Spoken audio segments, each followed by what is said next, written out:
So ಇಷ್ಟೊಂದು definition ಇರುವಂತ history ಅನ್ನೋ ಟಾಪಿಕ್ ಏನಕ್ಕೆ ಓದಬೇಕು ಅಂತ ಹೇಳಿದ್ರೆ ನಾವು ನೋಡ್ತೀವಿ. ನಾವು ಎಸ್ಪೆಷಲಿ ಇವತ್ತು ಇದೇನ್ ಸಬ್ಜೆಕ್ಟ್ ನೋಡ್ತಾ ಇದೀವಿ, ಇದು ಕಂಪ್ಲೀಟ್ ಹಿಸ್ಟ್ರಿ ಸ್ಟಡಿ ಮಾಡ್ತಿಲ್ಲ, ಕಂಪ್ಲೀಟ್ ಹಿಸ್ಟ್ರಿ ಓದ್ತಾ ಇಲ್ಲ ನಾವು. ನಮ್ದು ಫೋಕಸ್ ಇರೋದು ಇಂಡಿಯನ್ ಹಿಸ್ಟ್ರಿ ಮೇಲ್ಗಡೆಗೆ. ಸೊ ಇಂಡಿಯನ್ ಹಿಸ್ಟ್ರಿನ ಏನಕ್ಕೆ ಓದಬೇಕು?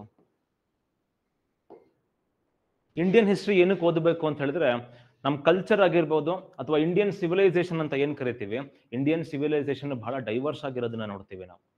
ಒಂದೊಂದು ಇಂಡಿಯನ್ ಸಿವಿಲೈಸೇಷನ್ ಒಳಗಡೆಗೆ ಸುಮಾರು ಸಣ್ಣ ಸಣ್ಣ ಕಲ್ಚರ್ಗಳು ಬರುತ್ತೆ, ಸುಮಾರು ಕಲ್ಚರಲ್ ಡೈವರ್ಸಿಟಿಗಳನ್ನ ನೋಡ್ತೀವಿ ನಾವು, ಲಿಂಗ್ವಿಸ್ಟಿಕ್ ಡೈವರ್ಸಿಟಿ ನೋಡ್ತೀವಿ ಅಲ್ವಾ. ಬರೀ ಕಲ್ಚರಲ್ ಡೈವರ್ಸಿಟಿ ನೋಡೋದಿಲ್ಲ, ಕಲ್ಚರಲ್ ಡೈವರ್ಸಿಟಿ ಜೊತೆಗೆ ಲಿಂಗ್ವಿಸ್ಟಿಕ್ ಡೈವರ್ಸಿಟಿ ನೋಡ್ತೀವಿ. ಇಷ್ಟೊಂದು ಡೈವರ್ಸಿಟಿ ಅಂದ್ರೆ ಸುಮಾರು ಕಡೆ ಹೇಳ್ತಾರೆ ಪ್ರತಿ 15 ಕಿಲೋಮೀಟರ್ಗೆ ಇಂಡಿಯಾದಲ್ಲಿ ಕಲ್ಚರ್ ಚೇಂಜ್ ಆಗುತ್ತಂತೆ. ಇವಾಗ ಅದು 50 ಕಿಲೋಮೀಟರ್ ಆಗಿರೋದನ್ನ ನೋಡ್ತೀವಿ ನಾವು. ಅಂದ್ರೆ every 50 kilometres culture changes in India.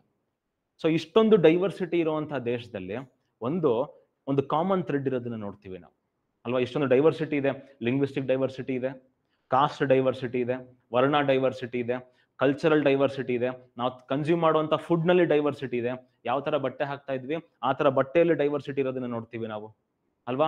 ಇಷ್ಟೊಂದು ಡೈವರ್ಸಿಟಿ ಇರುವಂತ ದೇಶದಲ್ಲಿ ಒಂದು ಕಾಮನ್ ಥ್ರೆಡ್ ಇರೋದನ್ನು ಕೂಡ ನೋಡ್ತೀವಿ. ಅದಕ್ಕೆ ನಾವು ಇಂಡಿಯನ್ ಸಿವಿಲೈಸೇಷನ್ ಅಥವಾ ಇಂಡಿಯನ್ ಕಲ್ಚರ್ನ ಯುನಿಟಿ ಅಂಡ್ ಡೈವರ್ಸಿಟಿ ಅಂತ ಕರಿತೀವಿ. ಸೊ ಏನಕ್ಕೆ ಇಷ್ಟೊಂದು ಡೈವರ್ಸಿಟಿ ಇದ್ರೂ ಕೂಡ ಒಂದಷ್ಟು ಸಿಮಿಲರ್ ಫೀಚರ್ಸ್ ಇಂಡಿಯನ್ಸ್ಗೆ ಇರೋದನ್ನ ನೋಡ್ತೀವಿ ನಾವು, ಒಂದಷ್ಟು ಕಾಮನ್ ಫೀಚರ್ಸ್ ಇಂಡಿಯನ್ಸ್ಗೆ ಇರೋದನ್ನ ನಾವು ನೋಡ್ತೀವಿ. ಅದ್ರ ಜೊತೆಗೆ ಏನ್ಷಿಯಂಟ್ ಟೈಮ್ಸ್ ಇಂದ ನಾವು ಕನ್ಸಿಡರ್ ಮಾಡಿದ್ರು ಕೂಡ ಆಚೆ ಕಡೆಯಿಂದ ನೋಡಿರೋ ನಮ್ಮನ್ನ ಇಂಡಿಯನ್ಸ್ ಅಂತಾನೆ ಕನ್ಸಿಡರ್ ಮಾಡಿದೆ. ಅವ್ರಿಗೆಲ್ಲರೂ ಇಷ್ಟೊಂದು ಡೈವರ್ಸಿಟಿ ಇದ್ರೂ ಕೂಡ ಇಂಡಿಯಾದ ಒಳಗಡೆಗೆ ಆಚೆ ಕಡೆಯಿಂದ ನೋಡಿದಾಗ ನಾವೆಲ್ಲರೂ ಕೂಡ ಒಂದೇ ಗ್ರೂಪ್ ತರ ಕಂಡಿದ್ದೀವಿ. ಅಂದ್ರೆ ನಮ್ಮಲ್ಲಿ ಒಂದಷ್ಟು ಕಾಮನ್ ಫೀಚರ್ಸ್ ಇರಬೇಕು ಅಂತ ಅರ್ಥ. ಸೊ ಇಷ್ಟೊಂದು ಡೈವರ್ಸಿಟಿ ಇದ್ರೂ ಕೂಡ ಏನಕ್ಕೆ ಯೂನಿಟಿ ಇದೆ, ಇಷ್ಟೊಂದು ಕಾಮನ್ ಫೀಚರ್ಸ್ ಇದೆ ಅಂತ ಅರ್ಥ ಮಾಡ್ಕೋಬೇಕು ಅಂತ ಹೇಳಿದ್ರೆ ನಾವು ಹಿಸ್ಟ್ರಿನ ಓದೋದು ಬಹಳ ಇಂಪಾರ್ಟೆಂಟ್ ಆಗುತ್ತೆ. ನಾವು ನೋಡ್ತೀವಿ ಹಿಸ್ಟಾರಿಕಲಿ ನಾವು ಸುಮಾರು ಕಡೆ ಹೇಳ್ತಾರೆ, ಸುಮಾರು ಹಿಸ್ಟೋರಿಯನ್ಸ್ ಹೇಳ್ತಾರೆ India did not exist. So India is existing from 1947 ಅಂತ ಹೇಳ್ತಾರೆ. ಅಂದ್ರೆ 1947 ಇಂದ ಈ ಕಡೆಗೆ ಇಂಡಿಯಾ ಅನ್ನುವಂಥ ಒಂದು ದೇಶ ಇದೆ, ಒಂದು ನೇಷನ್ ಇದೆ ಅನ್ನೋದನ್ನ ಸುಮಾರು ಜನ ಹಿಸ್ಟೋರಿಯನ್ಸ್ ಹೇಳೋದನ್ನ ನಾವು ನೋಡ್ತೀವಿ. ಎಸ್ಪೆಷಲಿ ವೆಸ್ಟರ್ನ್ ಅಥವಾ ವಿಕ್ಟೋರಿಯನ್ ಹಿಸ್ಟೋರಿಯನ್ಸ್ ಅಂತ ಏನ್ ಕರಿತೀವಿ ನಾವು, ಬ್ರಿಟಿಷ್ ಪಾಯಿಂಟ್ ಆಫ್ ವ್ಯೂ ಇಂದ ಬರ್ದಿರೋಂಥವ್ರು, ಅವ್ರು ಇಂಡಿಯಾ ಎಕ್ಸಿಸ್ಟೆನ್ಸ್ಗೆ ಬಂದಿದ್ದ 1947 ಅಲ್ಲಿ ಅಂತ ಹೇಳೋದನ್ನ ನೋಡ್ತಾರೆ. ಆದ್ರೆ ಅದಕ್ಕಿಂತ ಮುಂಚೆನೂ ಕೂಡ ಐಡಿಯಾ ಆಫ್ ಇಂಡಿಯಾ ಆಗಿರ್ಬೋದು ಅಥವಾ ಕಾನ್ಸೆಪ್ಟ್ ಆಫ್ ಇಂಡಿಯಾ ಆಗಿರ್ಬೋದು ಇದ್ರದನ್ನ ನಾವು ನೋಡ್ತೀವಿ. 1947ಗಿಂತ ಮುಂಚೆನೂ ಕೂಡ ನಮ್ಮನ್ನ ನಾವು ಇಂಡಿಯನ್ಸ್ ಅಂತ ಕರ್ಕೊಳ್ತಿದ್ವಿ, ನಮ್ಮನ್ನ ನಾವು ಭಾರತ ವರ್ಷದವರು ಅಂತ ಕರ್ಕೊಳ್ತಿದ್ದನ್ನ ನೋಡ್ತೀವಿ ನಾವು. ಇಂಡಿಯಾ ಅನ್ನುವಂತ ಒಂದು ಹೆಸರು ಆಚೆ ಕಡೆಯವರು ಕೊಟ್ಟಿರುವಂತದ್ದಾಗಿದ್ರು ನಾವು ಕಾಮನ್ ಆಗಿ ಇಂಡಿಯನ್ಸ್ ಅಥವಾ ಭಾರತೀಯಾಸ್ ಅಂತ ಕರ್ಕೊಂಡಿರುವಂತ ಒಂದು ಕಾಮನ್ ಎಲಿಮೆಂಟ್ ನ ನೋಡ್ತೀವಿ. ಈ ಜಿಯೋಗ್ರಫಿನ, ಈ ಲ್ಯಾಂಡ್ ನ ನಾವು ಭಾರತ ವರ್ಷ ಅಂತ ಕರ್ಕೊಂಡಿರೋದನ್ನ ಕಾಮನ್ ಆಗಿ ನೋಡ್ಬೋದು. ಸೊ ಹಾಗಾಗಿ ಇಷ್ಟೊಂದು ಡಿಫ್ರೆನ್ಸ್ ಇದೆ, ಇಷ್ಟೊಂದು ಕಲ್ಚರಲ್ ಡಿಫ್ರೆನ್ಸಸ್ ಇದೆ, ಆದ್ರೂ ಕೂಡ ಏನಕ್ಕೆ ನಮ್ಮ ಹತ್ರ ಕಾಮನ್ ಫೀಚರ್ಸ್ ಇದೆ, ಆದ್ರೂ ಕೂಡ ನಮ್ಮಲ್ಲಿ ಯೂನಿಟಿ. ಅದರಲ್ಲೂ ಕೂಡ ಹೇಗೆ ಅಂತ ಹೇಳಿದ್ರೆ 1947 ಅಲ್ಲಿ ಸುಮಾರು ಜನ ಪ್ರೆಡಿಕ್ಟ್ ಮಾಡ್ತಾರೆ. ಏನಂತ ಪ್ರೆಡಿಕ್ಟ್ ಮಾಡ್ತಾರೆ, India will exist for only 2 decades ಅಂತ ಹೇಳ್ಬಿಟ್ಟು. 1947 ಇಂಡಿಪೆಂಡೆನ್ಸ್ ಸಿಗುತ್ತೆ ನಮಗೆ ಬ್ರಿಟಿಷ್ ಕಡೆಯಿಂದ. ಇಂಡಿಪೆಂಡೆನ್ಸ್ ಸಿಕ್ಕಾದ್ಮೇಲೆ ಪೋಸ್ಟ್ ಇಂಡಿಪೆಂಡೆನ್ಸ್ ಏನಾಗುತ್ತೆ, ಬರೀ 2 decades ಅಷ್ಟೇ ಮಾತ್ರ ಇಂಡಿಯಾದ ಎಕ್ಸಿಸ್ಟೆನ್ಸ್, ಆಮೇಲೆ ಒಡೆದ್ಬಿಟ್ಟು ಇಂಡಿಯಾ ಬಾಲ್ಕನೈಸ್ ಆಗುತ್ತೆ ಅಂತ ಹೇಳ್ತಾರೆ. ಒಡೆದು ಸಣ್ಣ ಸಣ್ಣ ಚೂರುಗಳಾಗಿ ಸಣ್ಣ ಸಣ್ಣ ದೇಶಗಳಾಗ್ತಾರೆ. ಏನಕ್ಕೆ ಅಂದ್ರೆ India is nation of multiple Nations ಅಂತ ಇಂಟರ್ಪ್ರೆಟ್ ಮಾಡಿರ್ತಾರೆ. ಆದ್ರೆ ಏನಾಯ್ತು, ಇಂಡಿಪೆಂಡೆನ್ಸ್ ಬಂದು 75 years ಆಯ್ತು. 75 years ಆದ್ರೂ ಕೂಡ ನಾವು ಇನ್ನೂ ಕೂಡ ಇಂಡಿಯಾ ಒಂದೇ ದೇಶ ಆಗಿ ಉಳ್ಕೊಂಡಿರೋದನ್ನ ನಾವು ನೋಡ್ತೀವಿ. ದೋ ಸಬ್ ಕಾಂಟಿನೆಂಟ್ 3 ಪಾರ್ಟ್ ಆಗಿ ಡಿವೈಡ್ ಆಗಿದ್ರು ಕೂಡ ಒಂದು ಮೆಜಾರಿಟಿ ಒಂದು ದೇಶ ಉಳ್ಕೊಂಡಿರೋದನ್ನ ನೋಡ್ತೀವಿ ನಾವು, ಇಂಡಿಯಾ ದಟ್ ಈಸ್ ಭಾರತ್ ಅಂತ ಹೇಳ್ಬಿಟ್ಟು ಅಲ್ವಾ. ಏನಕ್ಕೆ ಉಳ್ಕೊಂಡ್ವಿ ನಾವು ಅಂತ ಅರ್ಥ ಮಾಡ್ಕೋಬೇಕು ಅಂತ ಹೇಳಿದ್ರೆ ಸ್ವಲ್ಪ ಹಿಂದ್ಗಡೆ ಹೋಗೋದು ಬಹಳ ಇಂಪಾರ್ಟೆಂಟ್ ಆಗುತ್ತೆ. ಸ್ವಲ್ಪ ಹಿಂದ್ಗಡೆ ಹೋಗೋದಕ್ಕೆ ನಾವು ಹಿಸ್ಟ್ರಿನ ಓದೋದು ಅಂತ ಕರಿತೀವಿ. ಸೊ ಅದಕ್ಕೋಸ್ಕರ ಹಿಸ್ಟ್ರಿ ಓದೋದು ಇಂಪಾರ್ಟೆಂಟ್ ಆಗುತ್ತೆ ಅಂತ ನಾವು ಹೇಳ್ಬೋದು. ಅದ್ರ ಜೊತೆಗೆ ಹಿಸ್ಟ್ರಿ ಓದೋದ್ರಿಂದ ನಿಮಗೆ ಸುಮಾರು ಕಡೆ ಈ ಕೋಟ್ನ ಕೇಳಿರ್ತೀರ, if you don't learn from history you are bound to repeat it ಅಂತ ಹೇಳಿ ಅಲ್ವಾ. ನೀವು ಹಿಸ್ಟ್ರಿಯಿಂದ ಓದಿ ಪಾಠ ಕಲೀಲಿಲ್ಲ ಅಂತ ಹೇಳಿದ್ರೆ ಮತ್ತೆ ಮತ್ತೆ ಮತ್ತೆ ಮತ್ತೆ ಅದು ಹಿಸ್ಟ್ರಿ ರಿಪೀಟ್ ಆಗ್ತಾನೆ ಇರುತ್ತೆ. ಅದಕ್ಕೋಸ್ಕರ ಹಿಸ್ಟ್ರಿ ಓದೋದು ಬಹಳ ಇಂಪಾರ್ಟೆಂಟ್ ಆಗುತ್ತೆ. ಏನಕ್ಕೆ, ನಾವು ಹಿಂದೆ ಮಾಡಿರುವಂತ ತಪ್ಪುಗಳನ್ನ ಮತ್ತೆ ಮುಂದೆ ಮಾಡದೇ ಇರ್ಲಿ ಅಂತ ಹೇಳ್ಬಿಟ್ಟು, ಮತ್ತೆ ಇವಾಗ ನಾವು ಮಾಡದೇ ಇರ್ಲಿ ಅಂತ ಹೇಳ್ಬಿಟ್ಟು ಹಿಸ್ಟ್ರಿನ ಓದೋದು ಬಹಳ ಇಂಪಾರ್ಟೆಂಟ್ ಆಗುತ್ತೆ. ಎಲ್ಲದಕ್ಕಿಂತ ಇಂಪಾರ್ಟೆಂಟ್ ಹಿಸ್ಟ್ರಿ ಏನಕ್ಕೆ ಓದಬೇಕು ನಾವು ಅಂತ ಹೇಳಿದ್ರೆ, ಇವತ್ತಿನ ಪ್ರಾಬ್ಲಮ್ಸ್ ಏನ್ ನೋಡ್ತೀವಿ ನಾವು, ಅದು ಕಾಸ್ಟ್ ಸಿಸ್ಟಮ್ ಆಗಿರ್ಬೋದು, ಜೆಂಡರ್ ಡಿಸ್ಕ್ರಿಮಿನೇಷನ್ ಆಗಿರ್ಬೋದು, ಪಾವರ್ಟಿ ಆಗಿರ್ಬೋದು, ಇಲ್ಲಿಟ್ರಸಿ ಆಗಿರ್ಬೋದು, ಏನು ಸುಮಾರು ಪ್ರಾಬ್ಲಮ್ಸ್ ನಾವು ಆಸ್ ಎನ್ ಇಂಡಿಯನ್ಸ್ ಫೇಸ್ ಮಾಡ್ತಾ ಇದ್ದೀವಿ, ಅದೆಲ್ಲಾ ಪ್ರಾಬ್ಲಮ್ಸ್ ಗಳಿಗೂ ಮೂಲ ಎಲ್ಲಿದೆ ಅಂತ ಹೇಳಿದ್ರೆ ಹಿಸ್ಟ್ರಿಯಲ್ಲಿ ಅದಕ್ಕೆ ಮೂಲ ಸಿಗೋದನ್ನ ನೋಡ್ತೀವಿ. ಅಂದ್ರೆ ಒಂದು ಪ್ರಾಬ್ಲಮ್ ನ ಸಾಲ್ವ್ ಮಾಡಬೇಕು ಅಂತ ಹೇಳಿದ್ರೆ ಆ ಪ್ರಾಬ್ಲಮ್ ನ ಐಡೆಂಟಿಫೈ ಮಾಡೋದು ಬಹಳ ಇಂಪಾರ್ಟೆಂಟ್ ಆಗುತ್ತೆ. ಹಿಸ್ಟ್ರಿ ಓದಿದಾಗ ಅದರ ರೂಟ್ ಕಾಸ್, ನಾವು ಫೇಸ್ ಮಾಡ್ತಿರುವಂತಹ ಪ್ರಾಬ್ಲಮ್ಸ್ಗಳ ರೂಟ್ ಕಾಸ್ ಅನ್ನ ಕರೆಕ್ಟ್ ಆಗಿ ನಾವು ಅರ್ಥ ಮಾಡ್ಕೋಬಹುದು. ಅದಕ್ಕೋಸ್ಕರ ಹಿಸ್ಟ್ರಿ ಓದೋದು ಬಹಳ ಇಂಪಾರ್ಟೆಂಟ್ ಆಗುತ್ತೆ. ಇದೇನ್ ನೋಡ್ತೀವಿ ನಾವು, ಕರೆಂಟ್ ಪ್ರಾಬ್ಲಮ್ಸ್ ಏನ್ ನೋಡ್ತೀವಿ, ಅಂಡರ್ ಡೆವಲಪ್ಮೆಂಟ್ ಆಗಿರ್ಬೋದು, ಇಲ್ಲ ಅಂತ ಹೇಳಿದ್ರೆ ಇಲ್ಲಿಟ್ರಸಿ ಆಗಿರ್ಬೋದು ಅಲ್ವಾ, ಲ್ಯಾಕ್ ಆಫ್ ಎಜುಕೇಶನ್ ಫೆಸಿಲಿಟೀಸ್ ಆಗಿರ್ಬೋದು, ಲ್ಯಾಕ್ ಆಫ್ ಡೆವಲಪ್ಮೆಂಟ್ ಆಗಿರ್ಬೋದು.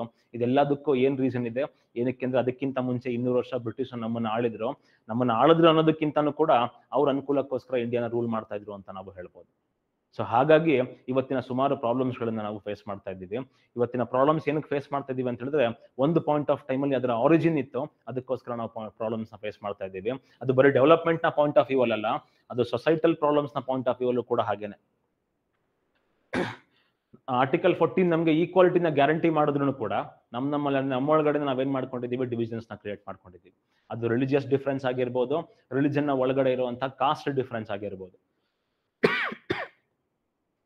ಏನಕ್ಕೆ ಈ ತರದ ಡಿಫ್ರೆನ್ಸ್ ಹುಟ್ಕೊಳ್ತು, ಏನಕ್ಕೆ ಅಂತ ಹೇಳಿದ್ರೆ ಅದಕ್ಕೂ ಕೂಡ ವಾಪಸ್ ಹಿಸ್ಟ್ರಿಗೆ ಹೋಗಿ ನೋಡಿದ್ರೆ ಯಾವುದೋ ಒಂದು ಪಾಯಿಂಟ್ ಅಲ್ಲಿ ಆ ಪ್ರಾಬ್ಲಮ್ ಹುಟ್ಕೊಂಡಿರೋದನ್ನ ನಾವು ನೋಡ್ಬೋದು. ಅದಕ್ಕೋಸ್ಕರ ಹಿಸ್ಟ್ರಿ ಓದೋದು ಬಹಳ ಇಂಪಾರ್ಟೆಂಟ್ ಆಗುತ್ತೆ. ಅದ್ರ ಜೊತೆಗೆ ಒಂದಷ್ಟು ಕಲ್ಚರಲ್ ಟ್ರೈಟ್ಸ್ ಅಂತ ಕರೀತಾರೆ, ನಮ್ಮ ಹ್ಯಾಬಿಟ್ಸ್ ಅಂತ ಕರಿಬಹುದು ನಾವು. ಹ್ಯಾಬಿಟ್ಸ್ ಅಂತ ಹೇಳಿದ್ರೆ ಒಂದು ಕಲ್ಚರ್, ಒಂದು ಗ್ರೂಪ್ ಆಫ್ ಪೀಪಲ್ ಗಳ ಒಂದು ಹ್ಯಾಬಿಟ್ ನ ನಾವು ಕಲ್ಚರಲ್ ಟ್ರೈಟ್ಸ್ ಅಂತ ಕರಿತೀವಿ. ಕಲ್ಚರ್ ಅಂದ್ರೆ ಬಹಳ ಸಿಂಪಲ್. ಕಲ್ಚರ್ ಅಂತ ಹೇಳಿದ್ರೆ ಒಂದು ಜನ ಅಥವಾ ಒಂದು ಗ್ರೂಪ್ ಆಫ್ ಪೀಪಲ್ ನ ಹ್ಯಾಬಿಟ್ ನ ನಾವು ಕಲ್ಚರ್ ಅಂತ ಕರಿಬಹುದು. ನಾವೇನಕ್ಕೆ ಹಿಂಗೆ ಅಂತ ಅರ್ಥ ಮಾಡ್ಕೋಬೇಕು ಅಂದ್ರೆ ಹಿಸ್ಟ್ರಿ ಓದಿದಾಗ ನಮ್ಗೆ ಅರ್ಥ ಆಗುತ್ತೆ. ಏನಕ್ಕೆ ಕೆಲವು ಕಡೆಗೆ ಒಂದಷ್ಟು ರಿಫಾರ್ಮ್ಸ್ ಗಳನ್ನ ಇವತ್ತು ಕೂಡ ರೆಸಿಸ್ಟ್ ಮಾಡ್ತಿರೋದನ್ನ ನೋಡ್ತೀವಿ ನಾವು.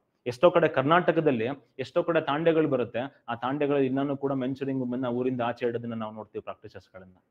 ಎಷ್ಟೋ ಕಡೆ ಟಾಯ್ಲೆಟ್ ಕನ್ಸ್ಟ್ರಕ್ಷನ್ ಮಾಡ್ಕೊಳ್ಳೋದಿಲ್ಲ. ಏನಕ್ಕೆ ಅಂತ ಹೇಳಿದ್ರೆ ಅದೇನೋ ಇಂಪ್ಯೂರ್ ಆಗ್ಬಿಡುತ್ತೆ ಇಡೀ ಊರು ಅನ್ನೋಂಥ ಒಂದು ಇಂಟೆನ್ಷನ್ ಇಂದ. ಅಂದ್ರೆ ಜನಗಳ ಹ್ಯಾಬಿಟ್ ಆತರ. ಇದಕ್ಕೆಲ್ಲಾನು ಕೂಡ ಆನ್ಸರ್ ಸಿಗೋದಿಲ್ಲ. ಅವ್ರ ಹತ್ರ ಹೋಗಿ ನೀವು ನಿಂತ್ಕೊಂಡು ವಾದ ಮಾಡೋದಕ್ಕೆ ಹೋದ್ರೆ ನೀವೇ ಒಪ್ಕೊಂಡು ಸೋತ್ಬಿಟ್ಟು ನಾವು ಒಪ್ಕೊಂಡೆ ಸರಿ ತಪ್ಪಾಯ್ತು ಅಂತ ವಾಪಸ್ ಬರ್ಬೇಕಾಗತ್ತೆ. ವಾದ ಮಾಡೋದಕ್ಕಿಂತ ಅರ್ಥ ಮಾಡ್ಕೊಳ್ಳೋದು ಬಹಳ ಇಂಪಾರ್ಟೆಂಟ್ ಆಗುತ್ತೆ. ಅರ್ಥ ಹೇಗೆ ಮಾಡ್ಕೋಬಹುದು, ಜನಗಳ ಹ್ಯಾಬಿಟ್ ಯಾವ ತರ, ಏನಕ್ಕೆ ಈ ತರ ಆಯ್ತು, ಏನಕ್ಕೆ ಈ ತರ ಹ್ಯಾಬಿಟ್ ನ ಇನ್ಕಲ್ಕೇಟ್ ಮಾಡ್ಕೊಂಡ್ವಿ ಅಂತ ಎಲ್ಲಿ ನೋಡ್ಬೋದು ನಾವು, ಹಿಸ್ಟ್ರಿ ಓದೋದ್ರಿಂದ ಅರ್ಥ ಮಾಡ್ಕೋಬೇಕಾಗತ್ತೆ. ಈ ಎಲ್ಲಾ ರೀಸನ್ಸ್ ಇಂದ ಪ್ರತಿಯೊಬ್ರು ಕೂಡ ಹಿಸ್ಟ್ರಿ ತಿಳ್ಕೊಳ್ಳೋದು ಇಂಪಾರ್ಟೆಂಟ್ ಆಗುತ್ತೆ. ನಿಮ್ಮ ಫ್ಯಾಮಿಲಿಯ ಹಿಸ್ಟ್ರಿ ಎಷ್ಟು ಇಂಪಾರ್ಟೆಂಟ್ ಆಗುತ್ತೆ, ನೀವ್ ಯಾರು, ನಿಮ್ ಪೇರೆಂಟ್ಸ್ ಯಾರು, ಅವ್ರ ಪೇರೆಂಟ್ಸ್ ಯಾರು ಅಂತ ಆ ಫ್ಯಾಮಿಲಿ ಹಿಸ್ಟ್ರಿ ತಿಳ್ಕೊಳ್ಳೋದು ಎಷ್ಟು ಇಂಪಾರ್ಟೆಂಟ್ ಆಗುತ್ತೋ, ಅದೇ ತರದಲ್ಲಿ ನಮ್ಮ ದೇಶದ ಹಿಸ್ಟ್ರಿ ತಿಳ್ಕೊಳ್ಳೋದು ಕೂಡ ಬಹಳ ಇಂಪಾರ್ಟೆಂಟ್ ಆಗುತ್ತೆ ಅಲ್ವಾ. ನಾನು ಯಾರು ಅಂತ ಕೇಳಿದ್ರೆ ಇವ್ರ ಮಗ ಅಂತ ಹೇಳ್ತೀವಿ. ಅದೇ ತರ ನಾನು ಯಾರು ಅಂತ ಹೇಳಿದ್ರೆ ಆಮೇಲೆ ಇಂಡಿಯನ್ ಅಂತ ಹೇಳ್ಕೋಬೇಕು ಅಂತ ಹೇಳಿದ್ರೆ ಇಂಡಿಯಾ ಅಂದ್ರೆ ಏನು ಅಂತ ಅರ್ಥ ಮಾಡ್ಕೊಂಡಿರ್ಬೇಕು. ಇಂಡಿಯಾ ಅಂದ್ರೆ ಏನು ಅಂತ ಅರ್ಥ ಮಾಡ್ಕೋಬೇಕು ಅಂತ ಹೇಳಿದ್ರೆ ಅದ್ರ ಹಿಸ್ಟ್ರಿ ಅರ್ಥ ಮಾಡ್ಕೊಂಡಿದ್ರೆ ಮಾತ್ರ ಅರ್ಥ ಆಗುತ್ತೆ, ಇಲ್ಲ ಅಂತ ಹೇಳಿದ್ರೆ ಇಲ್ಲ. ಸೊ ಎಲ್ಲಾ ರೀಸನ್ಸ್ ಇಂದ ನಾವು ಹಿಸ್ಟ್ರಿ ಓದೋದು ಬಹಳ ಇಂಪಾರ್ಟೆಂಟ್ ಆಗುತ್ತೆ. ಅದಕ್ಕಿಂತ ಇಂಪಾರ್ಟೆಂಟ್ ಹಿಸ್ಟ್ರಿ ಏನಕ್ಕೆ ಓದಬೇಕು, ಎಲ್ಲದಕ್ಕಿಂತ ಇಂಪಾರ್ಟೆಂಟ್,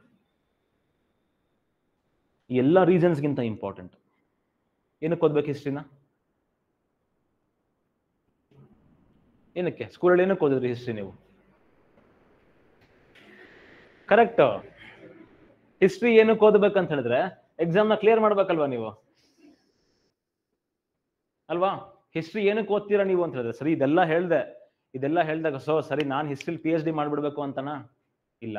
ಇದೆಲ್ಲದು ಒಂದ್ ಕಡೆಗಾದ್ರೆ ಅದರಷ್ಟೇ ವೆಯ್ಟ್ ಇರೋದು ಎಕ್ಸಾಮ್ಗೆ.